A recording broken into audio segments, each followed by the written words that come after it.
Hello again. Hi there, folks. It's been a little while since I made a video.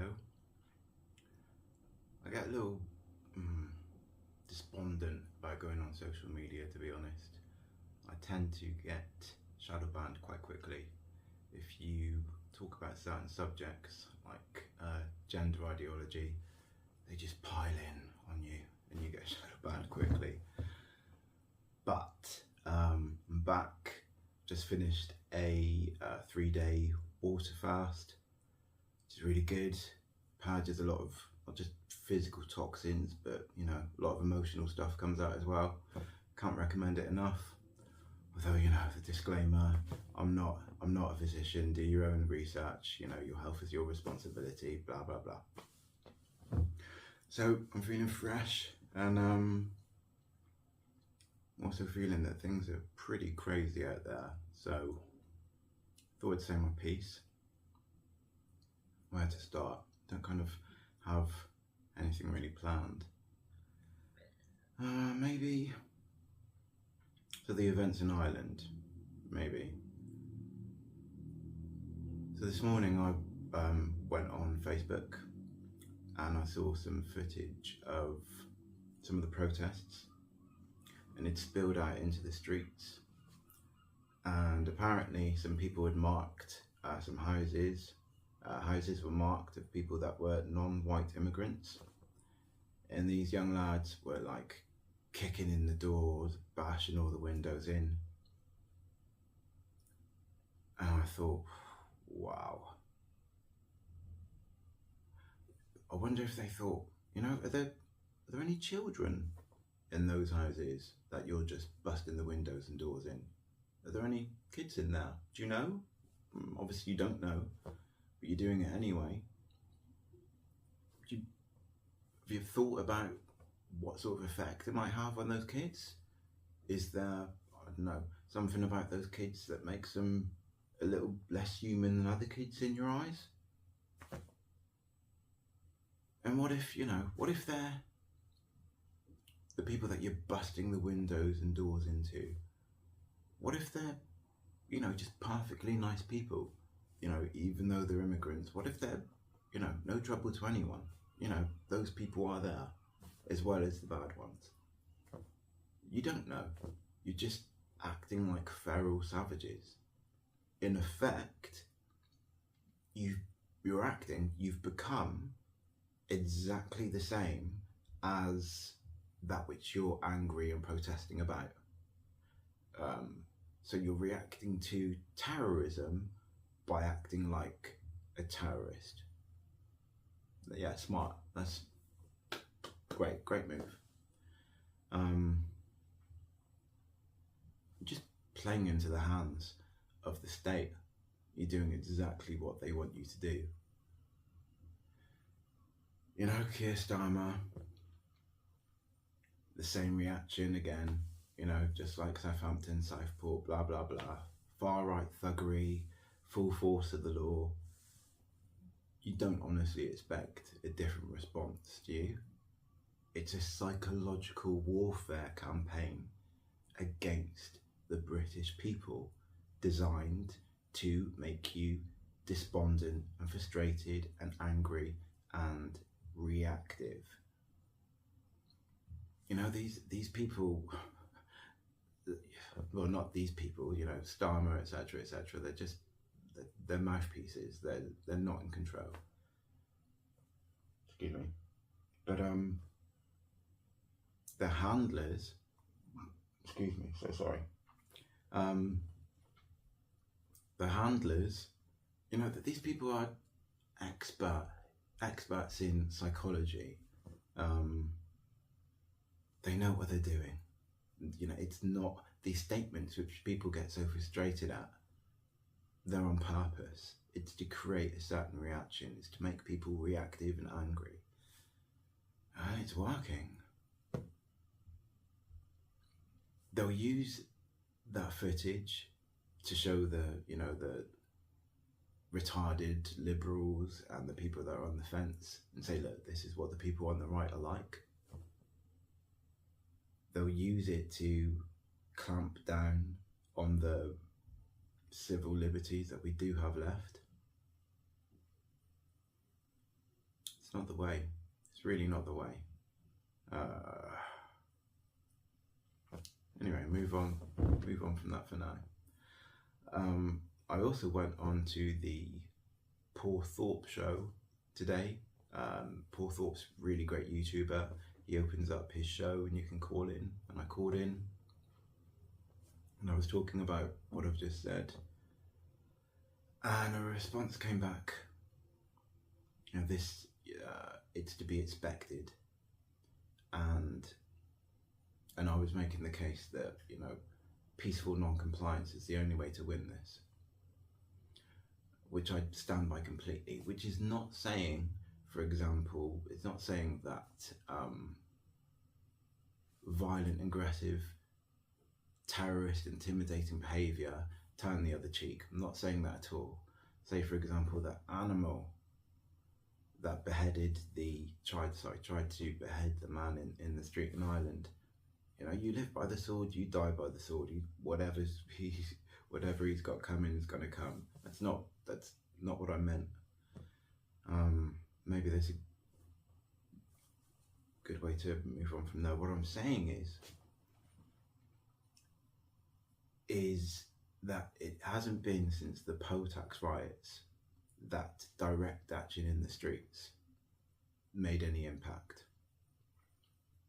That was the last time that a government cared about people in the streets, let alone people, you know, rioting and causing havoc and destructive behaviour in the streets.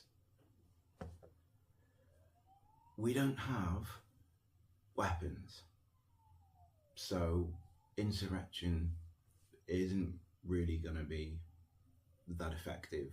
You know, smashing windows isn't going to get you that far. Plus, I don't know if anyone's seen the crowd dispersal technology that exists today, but I've seen some of it. I've seen a machine on top of a van, like a big panel, and it emits a certain wavelength, and all the people in front are just disorientated and throw up. They can do nothing. And if it came even worse than that, they'd bring the army in. So insurrection, violence in the streets, pointless, does nothing, will do nothing, and the powers that be simply do not care. The answer is peaceful non-compliance, but it has to happen on a mass level. And unfortunately, it may take the situation getting even worse before some of the retarded liberals and people on the fence wake up and see that we have a really serious problem at the moment that needs to be addressed. Maybe it's going to take that. Maybe it's going to take things getting worse. I don't know. I suspect it will. And then what's needed is mass non-compliance. And I don't have the answers to everything. I don't know what form that would take. Everyone's stopping working, not paying certain bills, etc., etc. But it's that sort of action that's the only thing that's going to create real, meaningful change. But that's difficult, and it involves risk, and it involves uncertainty, and it involves a lot of self-autonomy. And in truth, lots of people, it's easier to get angry and smash some things in the street than to face the consequence of some action, and you don't know what the result's going to be. You don't know what the result of not going to work is going to be. You don't know what the result of, I don't know, having a bailiff at your door because you haven't paid a bill for 6 months, or, you know, etc., etc. That's hard. That's hard. Getting angry in the street's easy, comparatively. But it's going to take hard. It's going to take hard. We're in a really, really bad situation. And short of some catalyst, some miracle, it's going to take grit. It's going to take balls. Do we want change or not? I do. I'm prepared to go through some uncertain, difficult times. I'm prepared to support other people who are of the same mindset. I'm open to being supported by people who are of the same mindset. That's what it's going to take. And things are really, really bad at the moment. Social cohesion is eroding. Young people are lost and they're becoming quite feral, in my opinion. There's a definite tension and depression in the air, which again is exactly what they want. They want people to feel broken. They want people to feel lost.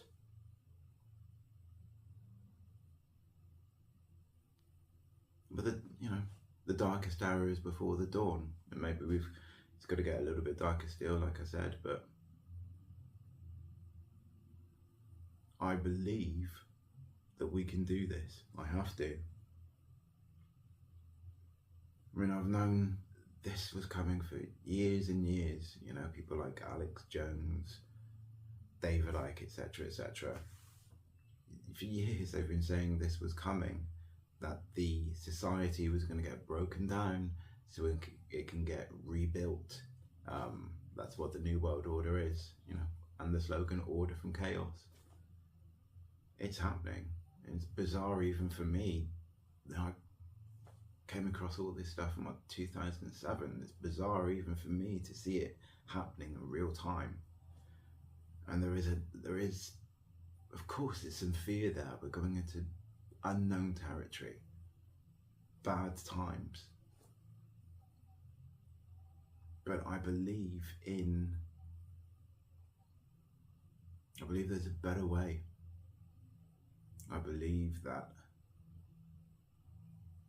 if we can get rid of this dark force, a much better world can be for everyone around the world.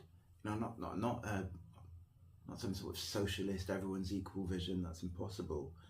But better, fairer. And as well as non-compliance, people need to get politically active. Now that the two-party system has been broken, and Reform's recent win at the by-elections has proven that the two-party system is broken, people need to get engaged politically and make better choices. And once we have, I wish Advance was still going. That's where my political allegiance laid, but it's not. So once a better political choice is made, and we have not one of the uni parties in, we also need to make sure that the political system is overhauled. There has to be serious penalties put in for the we wills and change and pledges and promises that aren't kept to. Obviously, there has to be a review if there's a legitimate reason why certain things couldn't be done. It is what it is, but promises and we will and, trust us, if that isn't followed through, there has to be penalties. And also for the individual politicians, there have to be penalties for not doing what you say and not answering a question directly when you're asked. The age of spin and PR politicians has to end. The political system has to be overhauled, as well as having, a fresh ununi party in power. Also, as well, all politicians need to have psychological screening for being a sociopath or a psychopath. I think they say up to 5% of the population is a sociopath or a psychopath. I'd say that it was higher. And from interviews with such people, they say that they'll gravitate towards positions of power and politics. So obviously, not every politician is a psychopath or a sociopath, but a lot of them are. That's just facts. A lot of them are, and even worse, the ones at the higher levels, they're Satanists, and they're New World Order minions. That's just the way it is. But it can change. It can change. But people need to be engaged, and people need to have that fighting spirit ignited inside them. Again, not fighting in the streets, that'll do nothing, but fighting for what's right, fighting for a better future, fighting for their children and the next generation. That's where we are. And that's all for now, but I'll be back.